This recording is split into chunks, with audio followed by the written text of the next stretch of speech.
Federal Drive is presented by GEHA, Government Employees Health Association, proudly providing health and dental benefits to federal employees and their families. Visit GEHA.com. How many strategic planning meetings have you sat through for strategies that never panned out? Well, maybe it's because your organization tried to predict the future. Maybe you should try strategic foresight. It's not forecasting, but rather an organized way of anticipating the future. Both the General Services Administration and the Office of Personnel Management have online material about strategic foresight. Well, now an organization devoted to it has called for a federal office of strategic foresight.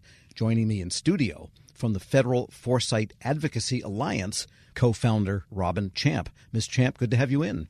Thank you so much for inviting me. And we should begin with the fact that you practiced strategic foresight for many years as a federal employee. Tell us about that. Yes, I worked for the last 20 years in government, both at the Department of Defense and the U.S. Secret Service, leading strategy and foresight for a couple organizations. I retired last year, and I'm now doing consulting and teaching in the private industry, but I met up with two amazing women, Suzette Brooks-Masters and Kara Koonsman, and the three of us decided we are really going to champion the use of strategic foresight in the federal government to improve our strategy. So the three of us co-founded and co-chaired the Federal Foresight Advocacy Alliance. We'll get into the alliance, but let's begin maybe with a definition of strategic foresight.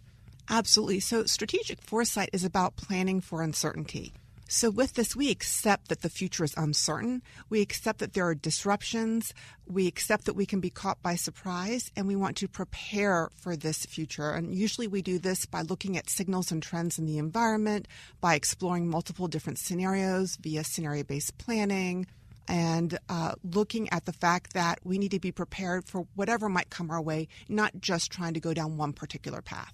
It sounds like it's related to that resilience idea. Absolutely.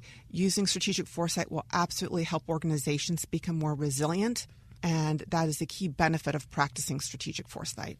It sounds like then that you specifically don't try to forecast what will happen and plan for that, which was what usually happens in strategic planning, but being able to be light on your feet so that you have a strategy for whatever happens.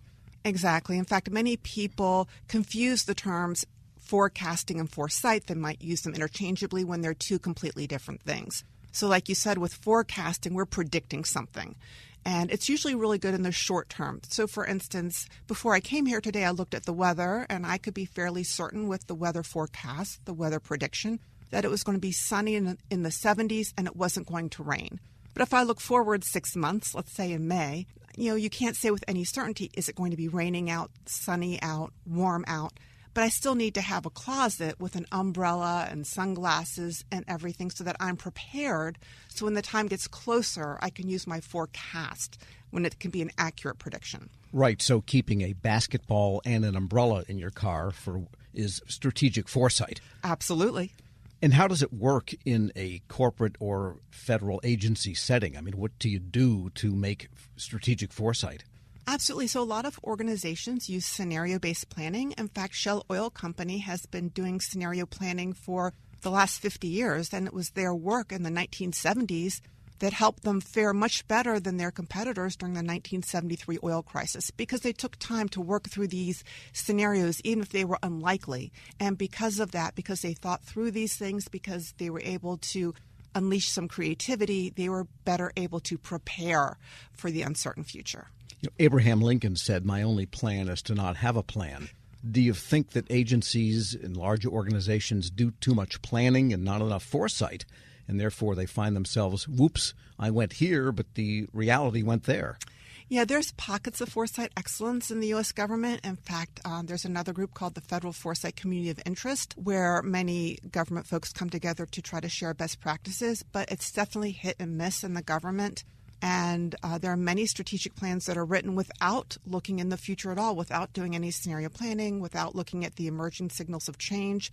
And really, that's why we co-founded the FFAA, to try to ensure that strategic foresight is practiced before our strategists sit down and write a strategic plan in the U.S. government. We're speaking with Robin Champ. She's a co-founder of the Federal Foresight Advocacy Alliance.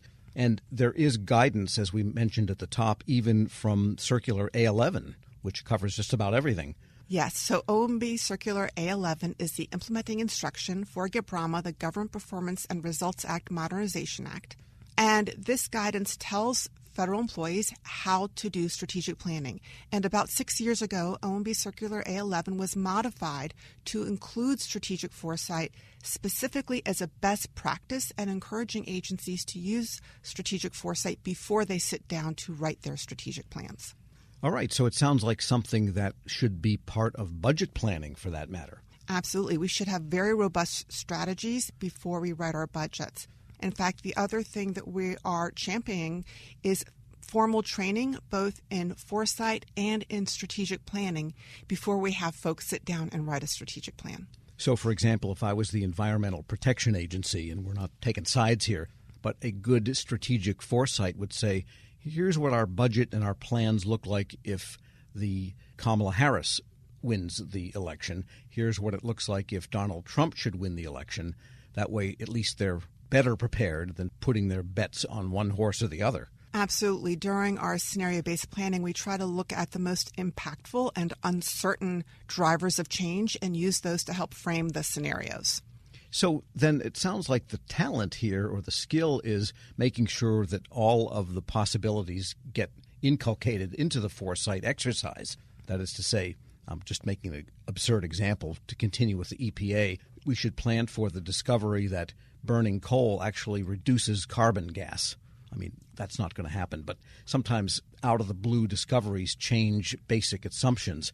You have to have your mind open wide enough for all those possibilities. Absolutely. You have to have a very open mind. We have to look at many possibilities, even the ones that are unlikely or we think are improbable. We have to consider them when doing our scenario planning. All right. And the Alliance itself is advocating for an Office of Strategic Foresight. Yes, we are. We are hoping it will be an OMB to help make that direct link between strategic foresight and strategic planning. So we think OMB would be a great place for it to sit. There are other options we've been discussing, so we're not opposed to some other options. Just talking to many people in the federal government, we do think OMB would be a great place for it. We are also calling for a position called the Chief Foresight Officer, who would be dual-hatted as the Chief Strategy Officer. So in order not to create yet more positions in the government, we just want to make sure that these chief strategy officers are including foresight in their work. So we want that position to be dual-hatted. Right. I was going to say every chief XO should be the one to kind of impose strategic foresight on his or her planning processes. Absolutely. And, well, I guess my question is, what do you need to learn to be able to do this? How do you go about changing your organization such that suddenly strategic foresight can become part of the culture? Absolutely. I think you have to first have a very good training program. So you need to teach people how to do it. You can't just hire people and say, here, do strategic planning or here, do strategic foresight. There are methods and ways to do this, and there's lots of places to go for training. So I highly recommend organizations first train their staffs and train themselves. There's free resources, there's communities of practice, there's an International Association for Strategy Professionals, which is a global nonprofit that does certification for strategy professionals. But really start with training and understanding what strategic foresight is, and then have some time in your planning process to make sure you do some strategic foresight exercises before you write your plan. And your prior agency, one of them, just went through some wrenching change, still going through it, the Secret Service, because a black swan type of event occurred during the campaign cycle. And look at what it caused for the Secret